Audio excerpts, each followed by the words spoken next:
जय हिंद दोस्तों, स्वागत है आप सभी का अपने यूट्यूब परिवार बीए सेमेस्टर वाला में। दोस्तों, दीनदयाल उपाध्याय गोरखपुर विश्वविद्यालय में आपके राष्ट्र गौरव का पेपर हो चुका है। इसका हम लोग आंसर की देखने वाले हैं। आपके 50 प्रश्न पूछे गए थे। 50 में से कितने सही हुए हैं कमेंट करके जरूर बताइएगा, ठीक है। चले स्टार्ट करते हैं। इसमें देखते हैं, पहला प्रश्न आपका पूछा गया था और इस क्लास को शेयर जरूर कर दीजिएगा व्हाट्सएप पर, ताकि आपके जितने भी साथी सहपाठी वो भी अपना आंसर की मिला ले राष्ट्र गौरव का, ठीक है। चले, इसमें पहला प्रश्न है, भक्ति आंदोलन का प्रारंभ किया गया था किसके द्वारा? आलवार संतों के द्वारा, ठीक है। ये ऑप्शन राइट था पहले का। दूसरा प्रश्न पूछा गया था, निम्नलिखित में से कौन सा राष्ट्र राज्य की पहचान में सहायक नहीं है? तो इसमें आपका व्यक्तिगत आस्था थी, ठीक है। डी ऑप्शन राइट था आपका दूसरे का। इसमें तीसरा प्रश्न आपका पूछा गया था, राष्ट्र की संप्रभुता का क्या अर्थ है?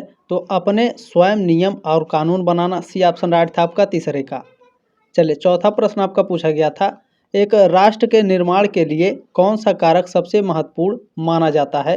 तो साझा संस्कृति मानी जाती है। ऑप्शन नंबर ए राइट था चौथे का। चलिए, पांचवा प्रश्न क्या पूछा गया था, ध्यान से देखने का प्रयास करेंगे। कौटिल्य का अर्थशास्त्र मुख्य रूप से किस विषय पर केंद्रित है? राजनीति और प्रशासन पर। सी ऑप्शन राइट है आपका। और कृषि पर भी संबंधित है। मैंने आपको काफ़ी अच्छे से एक्सप्लेन करके बताया था, ठीक है। उपनिषदों का मुख्य विषय है। उपनिषदों का मुख्य विषय क्या है? दर्शन। बी ऑप्शन राइट है प्रश्न नंबर छठे का। चलिए, सातवां प्रश्न आपका पूछा गया था, आधुनिक राष्ट्र के घटक है जनसंख्या, संप्रभुता और क्षेत्र, ये सभी। डी ऑप्शन राइट था आपका सातवें का। आठवां प्रश्न पूछा गया था, बिहू का संबंध है असम से है। बी ऑप्शन राइट है आपका आठवें का। चलिए, नवां प्रश्न क्या पूछा गया था, और जिन्होंने ये क्वेश्चन पेपर भेजा उनका बहुत बहुत धन्यवाद, ठीक है।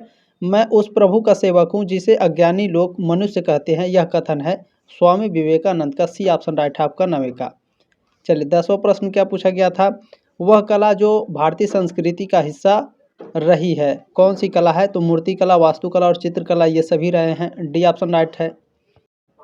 प्रश्न नंबर 11 आपका पूछा गया था, आयुर्वेद का प्राचीनतम ग्रंथ है? तो अथर्ववेद है। और वेदों में ही आपका अथर्ववेद आते हैं। वेद आपके 4 हैं, इसी में अथर्ववेद आता है। तो डी ऑप्शन आपका करेक्ट है प्रश्न नंबर 11 का। चलिए, प्रश्न नंबर 12 पूछा गया था, भक्ति आंदोलन के प्रमुख संत नहीं थे? निगेटिव प्रश्न पूछा था, तो स्वामी विवेकानंद इसमें नहीं थे। डी ऑप्शन राइट था आपका प्रश्न नंबर 12 का। चलिए, 13 नंबर प्रश्न पूछा था, पेरियार ने किस आंदोलन की नींव रखी? तो इन्होंने द्रविड़ आंदोलन की नींव रखी थी। बी ऑप्शन आपका राइट है। अगला क्वेश्चन है, ध्यान से देखेंगे, ज्योतिबा फूले का मुख्य कार्य क्षेत्र था? तो इनका मुख्य कार्य क्षेत्र महिला शिक्षा एवं समाज सुधार था। ए ऑप्शन आपका करेक्ट है। चलिए, अगला क्वेश्चन है, महात्मा गांधी की मुख्य रणनीति थी? क्या मुख्य इनकी रणनीति थी? तो अहिंसक प्रतिरोध एवं सविनय अवज्ञा। सी ऑप्शन राइट था आपका 15 का। 16 नंबर प्रश्न पूछा गया था, संत कवियों ने वैदिक परंपराओं की आलोचना किसके प्रभाव से की है? तो यह बौद्ध धर्म से की है। सी ऑप्शन आपका राइट है प्रश्न नंबर 16 का। चले, अगला क्वेश्चन देखेंगे। प्रश्न नंबर 17 है, उपनिषद हैं। उपनिषद क्या है? उपनिषद आपका ज्ञान कांड है। बी ऑप्शन आपका राइट है प्रश्न नंबर 17 का। प्रश्न नंबर 18 क्या है? ध्यान से देखेंगे, महाभारत विभक्त है? तो मैंने बताया था काफ़ी अच्छे से, ठीक है। ए ऑप्शन आपका राइट है प्रश्न नंबर 18 का। चले, पर्वों में विभक्त है। तानसेन है, तानसेन एक संगीतकार गायक हैं। सी ऑप्शन राइट है आपका प्रश्न नंबर 19 का। प्रश्न नंबर 20 पूछा गया था दोस्तों, जायसी की रचना है, मलिक मोहम्मद जायसी की रचना कौन सी है? पद्मावत, ठीक है। ये ऑप्शन आपका राइट है प्रश्न नंबर 20 का। चलिए, प्रश्न नंबर 21 आपका क्या पूछा गया था, वल्लभ संप्रदाय के प्रवर्तक आचार्य हैं? कौन है? वल्लभाचार्य हैं। ये ऑप्शन आपका राइट है। चलिए, प्रश्न नंबर 22 क्या पूछा गया है, राष्ट्रचीति से अभिप्राय है? किसका अभिप्राय है? राष्ट्रीय चेतना से अभिप्राय है। बी ऑप्शन आपका राइट है 22 का। चलिए, 23 नंबर प्रश्न पूछा था, इनमें से कौन सा कथन गलत है? चलिए देखते हैं, संस्कृति साध्य है और सभ्यता साधन है, ये आपका राइट है, ठीक है। ये कथन आपका गलत नहीं है। देखें, संस्कृति आत्मा है, सभ्यता शरीर है, ये भी आपका कथन गलत नहीं है, ठीक है। संस्कृति कठिन है, सभ्यता आपका सरल है, ये भी कथन गलत नहीं है। संस्कृति और सभ्यता एक ही है, यह कथन आपका गलत है, ठीक है। इनमें से राइट आंसर नहीं है। डी ऑप्शन आपका करेक्ट है प्रश्न नंबर 23 का। प्रश्न नंबर 24 आपका क्या पूछा गया है, ब्रह्म समाज की स्थापना की थी?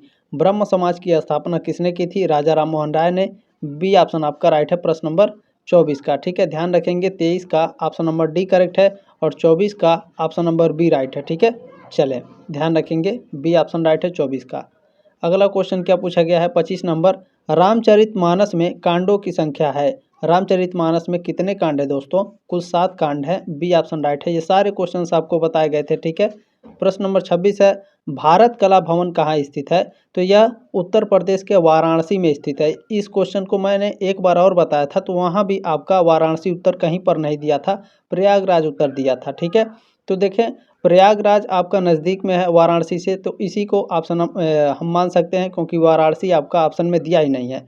तो उत्तर प्रदेश में आपका प्रयागराज स्थित है, वाराणसी भी स्थित है, और वाराणसी के निकट ही प्रयागराज भी स्थित है। तो सी ऑप्शन आपका इसमें करेक्ट होना चाहिए 100%, ठीक है। चले अगला क्वेश्चन देखते हैं। प्रश्न नंबर 27 क्या पूछा गया है? देखिए, शारदा सिंह किस कला से संबंधित हैं? शारदा सिंह आपकी लोक संगीत से संबंधित है। 27 का ऑप्शन नंबर ए करेक्ट है। प्रश्न नंबर 28 क्या है? एम.एफ. हुसैन किस कला से संबंधित हैं? तो जो एम.एफ. हुसैन हैं यह चित्रकला से संबंधित हैं। सी ऑप्शन आपका राइट है। प्रश्न नंबर 29 पूछा गया था, कौन सी कला दृश्यगत नहीं होती? तो दृश्यगत कौन सी कला नहीं होती है? संगीत, बिल्कुल राइट आंसर आपका, सी ऑप्शन करेक्ट है। चलिए 30 नंबर प्रश्न है, अमृता शेरगिल क्या थीं? अमृता शेरगिल दोस्तों चित्रकार थीं। बी ऑप्शन राइट है प्रश्न नंबर 30 का। चलिए प्रश्न नंबर 31 आपका पूछा गया था, चौका पूर्णा कहाँ की लोक कला है? तो ये आपकी उत्तर प्रदेश की लोक कला है। ए ऑप्शन राइट है प्रश्न नंबर 31 का। प्रश्न नंबर 32 पूछा गया था, देखिए महासिद्धांत के रचनाकार हैं। तो महासिद्धांत के जो रचनाकार हैं वो आर्यभट्ट हैं। बी ऑप्शन राइट है प्रश्न नंबर 32 का, ठीक है। चलिए प्रश्न नंबर 33 पूछा गया था, प्राचीन भारतीय गणराज्य में सभा की क्या भूमिका थी? तो निर्णय निर्माण के लिए विधानसभा। सी ऑप्शन आपका राइट है प्रश्न नंबर 33 का। प्रश्न नंबर 34 आपका पूछा गया है, निम्नलिखित में से कौन सा तत्व राष्ट्र राज्य की अवधारणा का मूलभूत हिस्सा नहीं है?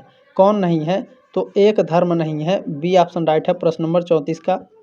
अगला क्वेश्चन पूछा गया था प्रश्न नंबर 35, राष्ट्र गौरव की नींव को सबसे बेहतर कौन परिभाषित करता है? तो कौन परिभाषित करता है? सांस्कृतिक विरासत और उपलब्धियों पर गौरव। बी ऑप्शन राइट है प्रश्न नंबर 35 का। चलिए अगला क्वेश्चन है प्रश्न नंबर 36, ध्यान से देखेंगे, भारत में राजनीतिक व्यवस्था के मूलभूत लक्षण नहीं है। कौन से लक्षण नहीं है? तो यह एक एकीकृत शक्ति का प्रावधान करती है। डी ऑप्शन राइट है प्रश्न नंबर 36 का। चलिए प्रश्न नंबर 37 पूछा गया था, राजनीतिक लोकतंत्र तब तक अस्थायी नहीं बन सकता जब तक कि उसके मूल्यों में सामाजिक लोकतंत्र नहीं हो। उक्त कथन किसका है? ये स्टेटमेंट किसके द्वारा जारी किया गया था? भीमराव अंबेडकर के द्वारा। बी ऑप्शन आपका करेक्ट है। प्रश्न नंबर 38 है, संस्कृत साहित्य का प्रथम महाकाव्य है, कौन है? रामायण है। ये ऑप्शन राइट है प्रश्न नंबर 38 का। चलिए प्रश्न नंबर 39 क्या है, आत्मा के विषय में विचार करने वाला ग्रंथ है, कौन है? उपनिषद। बी ऑप्शन राइट है प्रश्न नंबर आपका 39 का। चलिए प्रश्न नंबर आपका 40 क्या पूछा गया है, कृष्ण द्वैपायन नाम है, किसका नाम है? वेद व्यास का नाम है। डी ऑप्शन आपका राइट था प्रश्न नंबर 40 का। प्रश्न नंबर 41 पूछा गया था, रामायण विभक्त है, तो जो रामायण है यह कांडों में विभक्त है। सी ऑप्शन आपका करेक्ट है। चलिए अगला क्वेश्चन क्या है, भारत के प्रथम प्रधानमंत्री का नाम है? तो प्रथम प्रधानमंत्री का नाम पंडित जवाहरलाल नेहरू है। बी ऑप्शन आपका राइट है।